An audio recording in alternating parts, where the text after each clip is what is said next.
হলো অ্যারোরেটার।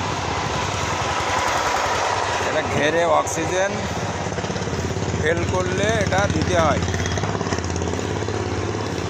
এটা অক্সিজেন তৈরি করে এবং মাছের ঘনত্ব বৃদ্ধি করে, মাছের খাবার চাহিদা বাড়ে। এটা ছোট মিনি অ্যারোরেটার। এই যে আমার দোকানের নাম Gazi electric and easy bike servicing centre. এখানে সকল ধরনের ইলেকট্রিক কাজ করা হয়।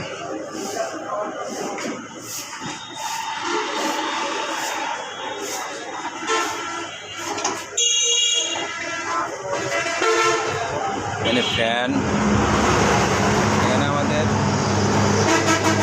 ওয়েট মিটারগুলো সার্ভিসিং করি। ওয়েট মিটারের সকল কাজ করা হয়, ইলেকট্রিক যত সামগ্রী আছে সব কাজ করা হয়।